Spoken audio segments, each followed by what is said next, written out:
Welcome Trinidad and Tobago to our News 4 report, a product of the Government Information Services Limited and the Ministry of Communications. I'm Joseph Lopez. Let's take a look at the headlines.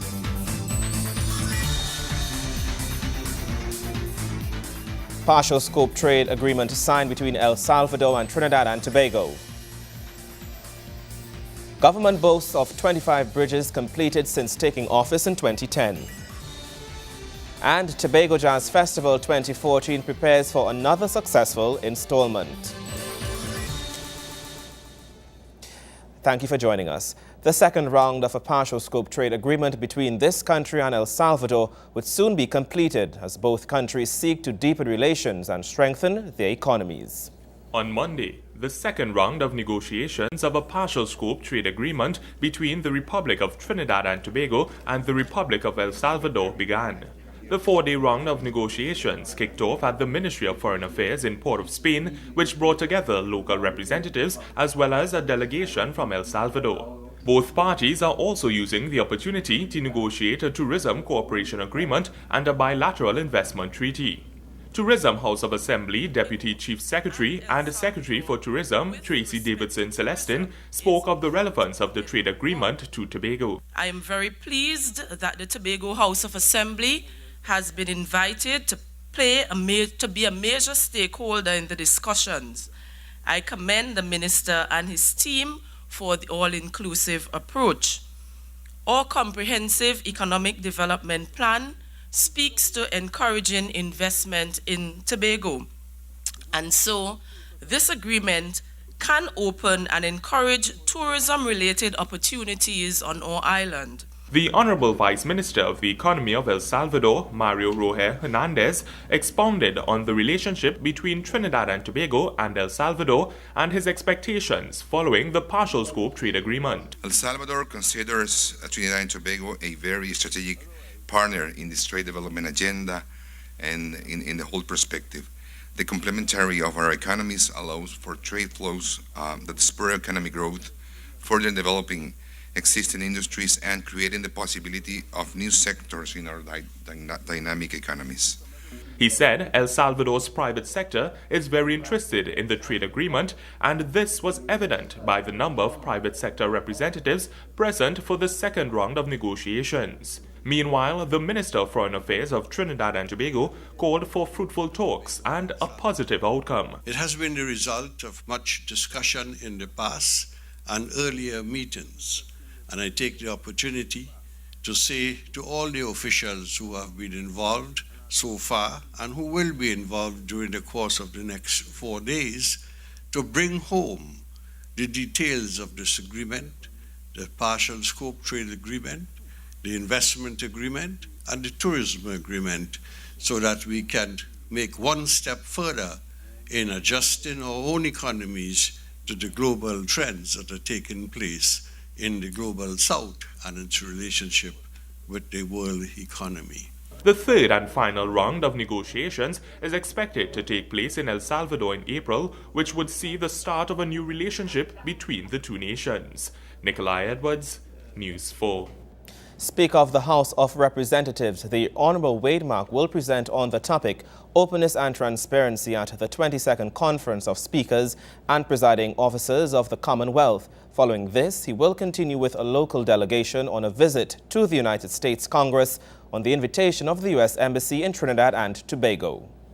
A three-member delegation from the Parliament of Trinidad and Tobago is currently participating in the 22nd Conference of Speakers and Presiding Officers of the Commonwealth in Wellington, New Zealand. CSPOC runs from January 20th to 25th and is held biennially, specifically for speakers and presiding officers of the 53 countries of the Commonwealth.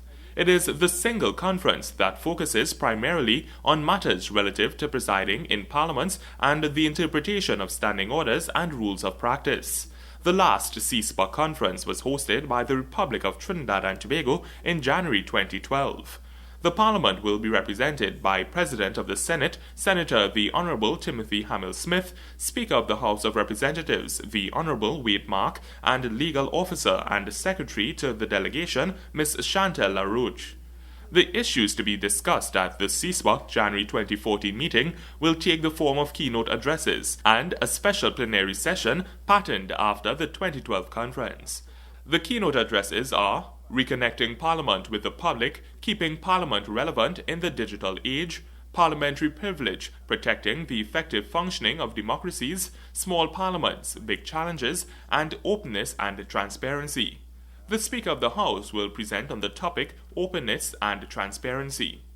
On their return from New Zealand, the delegation will visit the United States Congress from January 25th to 30th on an invitation extended by Mr. Thomas Smitham, the Charge d'Affaires for the U.S. Embassy in Trinidad and Tobago, during a courtesy call on the Speaker of the House held in April 2013. In the absence of Senator Hamill Smith, Don Sylvester has been temporarily appointed a member of the Senate with effect from January 21st. Meanwhile, Kriyan Singh has been temporarily appointed a member of the Senate, also effective January 21st, as Senator the Honourable Ian Roach will be absent during this period. Nikolai Edwards, News 4. More news coming up after the break. Stay with us.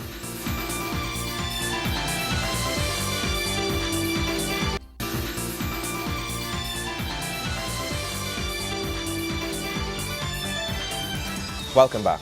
The government of Trinidad and Tobago is serious about preventing the abuse of the nation's children. Prime Minister Kamla Persad-Bissessar recently called upon all citizens to do their part in stopping child abuse. Child abuse has an incredibly significant impact on children's development, mentally, socially, and sometimes physically, which can extend well into adulthood. Furthermore, behavioral problems and psychiatric disorders also develop, which has a ripple effect on the family and by extension the community. Prime Minister the Honourable Kamla Persad-Bissessar SC called for emphasis to be placed on involving men in the Break the Silence campaign, which seeks to end sexual abuse against children. The Honourable Prime Minister was speaking at the campaign's launch recently, where she explained how important the fight against child abuse was to her. She believes more must be done to combat this issue and protect the nation's children. In breaking the silence, perhaps we need to get more of our men involved, our husbands, our uncles, our grandfathers. More men need to be involved in this pursuit of protecting children. And perhaps as women and mothers, we take the responsibility very seriously. But when the abuse comes, really, most times, where does it come from? From the woman? From the mothers? Maybe, sometimes. But most of the cases we hear, most of the cases being reported come from our menfolk. And so we have to find a way to involve more men into the pursuit of protecting children. And if we fail to do that, then we will not succeed in this campaign or any other campaign that seeks to protect our children. The Honourable Prime Minister believes there must be active participation from not only the government and parents, but also from the wider community. This level of all-round participation, she believes, will create a safe and comfortable environment for children across Trinidad and Tobago. While we must encourage our children to be brave, to feel sure that when they reach their hands out for help, the adult response will indeed help them. But the bigger responsibility falls upon us. Any child facing any risk anywhere in our country and in our region makes us responsible for helping them find safety. On the part of government, it is all too easy to say that we cannot be in every home, we cannot be in every community at all times, that parents and adults must also share responsibility for the safety of children. Today, I'm not here to do that, to say it is up to the parent in the home alone or the adult in the home. I'm not here to do that. My purpose here today is to engage a very meaningful conversation with you as stakeholders and with the people of our nation who will listen. And that conversation, on the one hand, is aimed at describing how my government has worked to provide policy and measures to empower everyone to be our children's protectors. And also to ask you to continue to tell us how together we can do more to ensure that our children can live their lives as children and experience the joys of childhood without risk. The Honorable Prime Minister expressed her gratitude to those who have pledged their support to ending child abuse and is of the view that an increased level of active participation along with the government's initiatives would go a long way in protecting the nation's children. Nikolai Edwards, News 4. Minister of Works and Infrastructure Dr. Suraj Rambajan says 25 Bailey bridges have been completed since coming into office in 2010. The minister was answering questions during the oral answer segment in Parliament on Friday. Bailey bridges have been installed in several villages across the country. The installation of these structures assist in alleviating traffic in many instances and serve as linkages to access routes never available before construction in some areas. Works and Infrastructure Minister Dr. Suraj Rambajan spoke on the construction of bridges during the oral answers segment in the lower house, highlighting the number of bridges installed since coming into office in 2010. Bailey bridges are very important in bringing about immediate relief where bridges collapse. And over the period May 2010 to present, 25 such bridges have been constructed in the country. The minister underscored the importance of these bridges as connecting communities that were left abandoned for years gone by. The importance of these bridges will be understood if I were to tell you that the Buru Trace number 2 bridge, the Bailey Bridge installed there, that bridge broke down almost 30 years ago. And for 30 years, no bridge was rebuilt there. 30 years.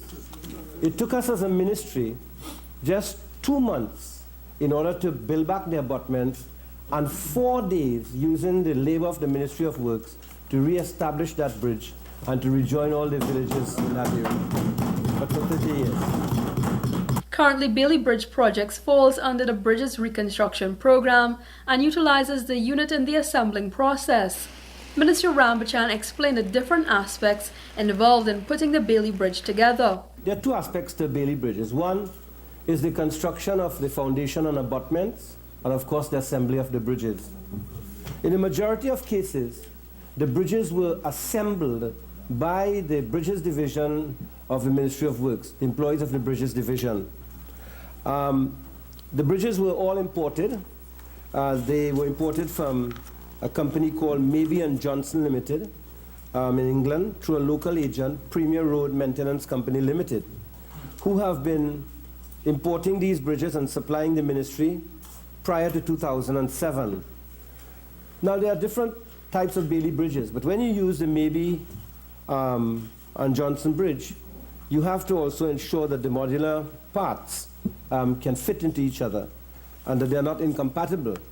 And so you have to continue to deal with the particular company who's supplying these particular bridges. Areas that have been impacted so far by the Bridges program include Penal, Gasparillo, Freeport, Todd's Road, Libon, Bonaventure, and Carney. Kimberam Calawan, News 4. Sports is on the other side of the break. Stay with us.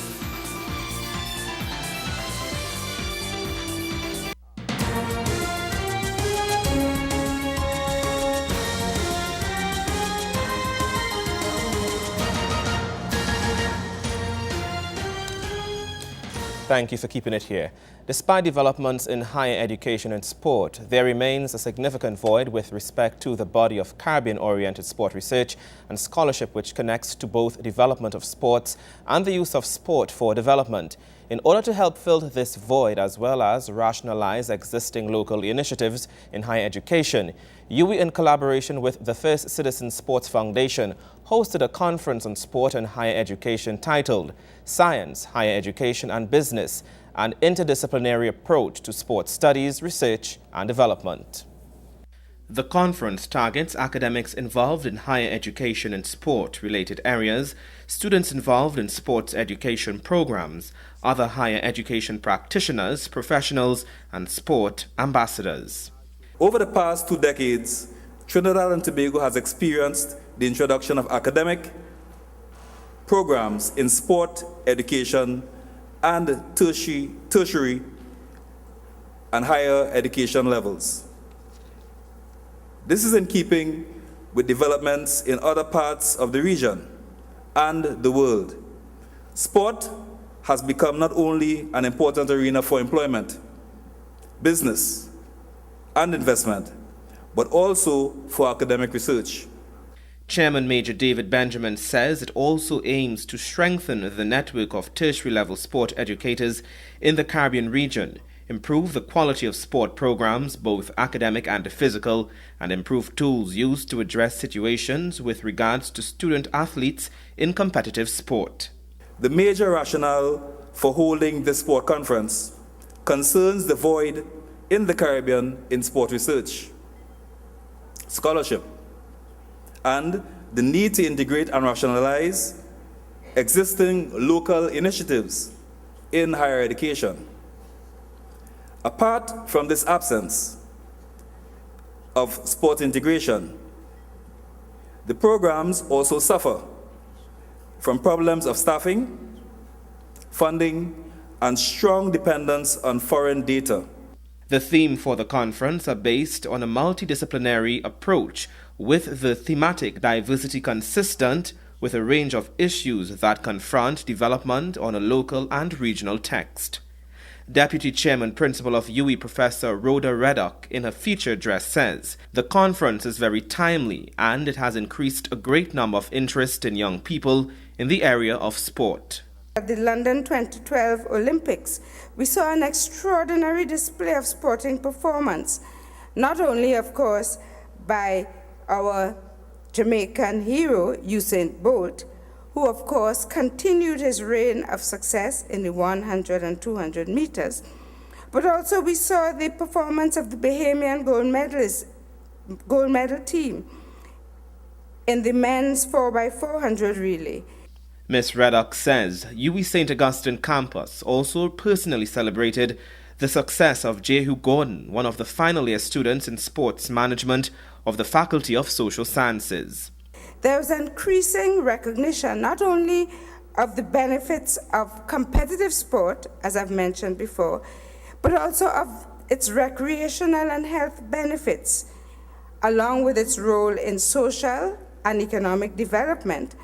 She adds that the university will use these opportunities to promote and research scholarship in this field as a means of not only developing athletes and the athletic programs, but also social and community intervention in society.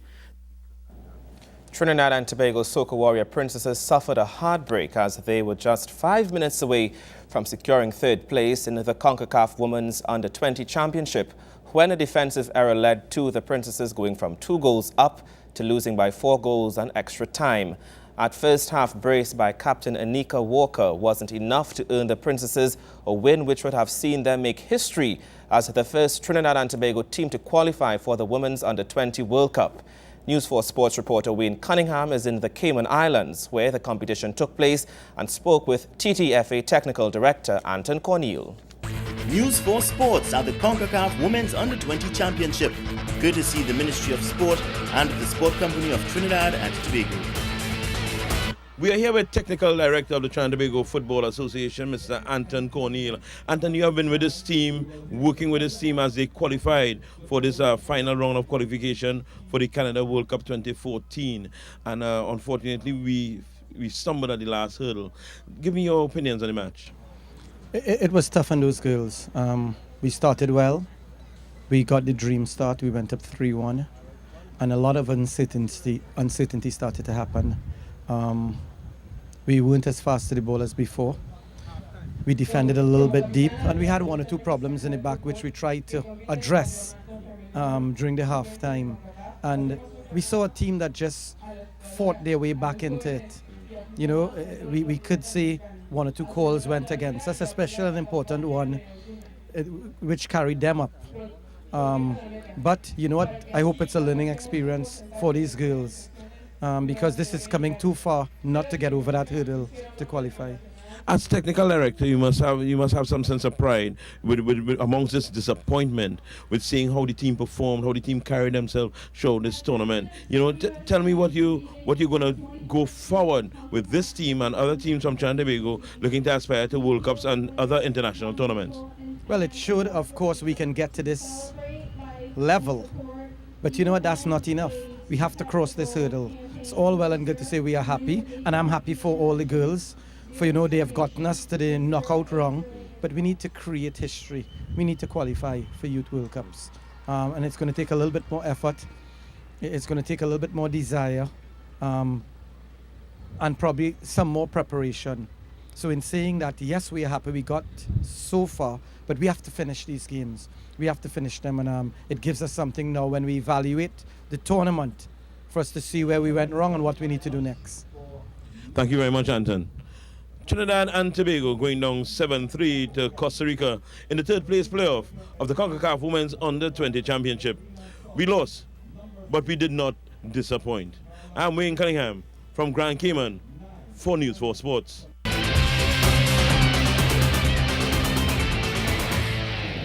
Thank you, Wayne Cunningham. When we come back, we talk Tobago Jazz Festival. When we return, stay with us.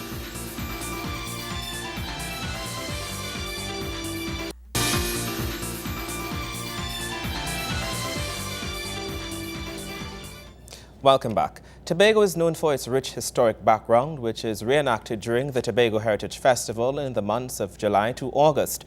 The island is known for its varied tourist attractions, such as its pristine beaches, its ancient artifacts and indigenous dance, music, and of course, its relishing local cuisines, just to name a few. Tobago, however, wants to be known for its jazz experience, which has prospered over the years. The event is hosted annually by the THA's Division of Tourism and Transportation and is aimed at developing the island's tourism thrust. The Tobago Jazz Experience has been described by the Tourism Division as Tobago's biggest annual music event, an exciting celebration of jazz, the indigenous music of Trinidad and Tobago, and new music from around the world. According to its slogan, the festival offers much more than music, representing everything Tobago is renowned for, such as its vibrant culture, colorful history, exotic food, and most of all, its warm and exuberant people. This event, however, is aimed at boosting the island's tourism sector as it hosts some of the biggest names in music in the world. With acts such as 9-time Grammy Award winner John Legend, 6-time Grammy Award winning group Earth, Wind and Fire, Keisha Cole, whose albums have been certified as platinum, and American actor and recording artist Brandy, the 2014 experience is expected to be extraordinary. Event coordinator John Arnold spoke ecstatically about the 9-day event, which is scheduled to come off in the month of April. He listed the criteria used for selecting the main acts. There are a number of criteria: money, budget, what is the availability of the artist, can we afford it? Can we afford the artist? There's some acts we want, but we can't afford, So budget is one, availability, can we have them now? What's the following? What's the track record in terms of, do they have recent release? Do they have heritage material?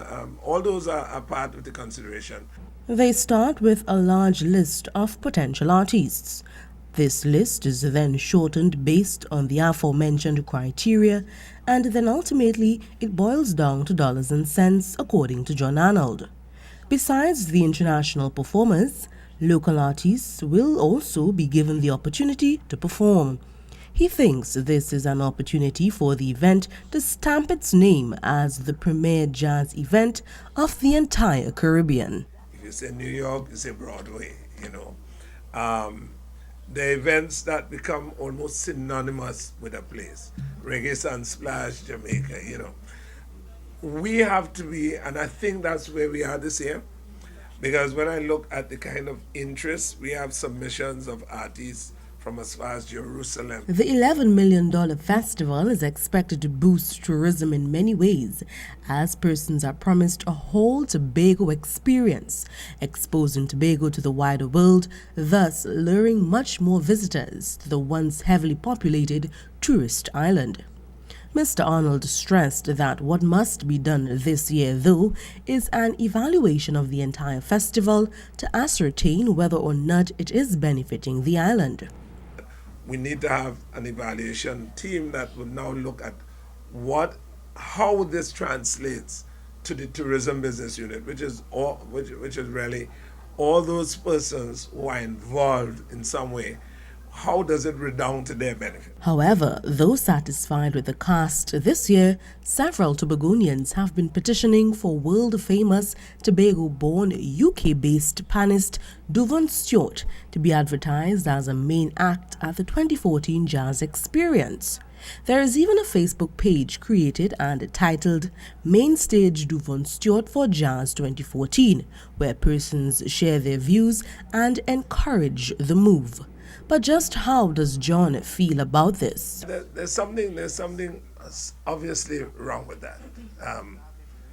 If the president has said that you can petition for Act A, then what stops him from petitioning for Act B? And then what stops the following year, if I allowed you to petition, what stops me from saying, all right, we took your petition last year, we need to take your petition? He said if a person wants to suggest an artist, they can do so by sending him a message via any medium, and it will be taken into consideration. Already based on just interested persons, one can expect an influx of approximately 10,000 people attending the event that spreads across the entire Tobago. Tickets go on sale at the end of January, with a new twist to the Saturday night event, which has now been changed from Pan Jazz to Utopia, which, as the name suggests, is a cadre of young persons performing. Reporting from Tobago, Patricia Nicholson, News 4. Definitely an experience to look forward to there. Well, that's how we end our News 4 report, a product of the Government Information Services Limited and the Ministry of Communications. I'm Joseph Lopez. Thank you for watching.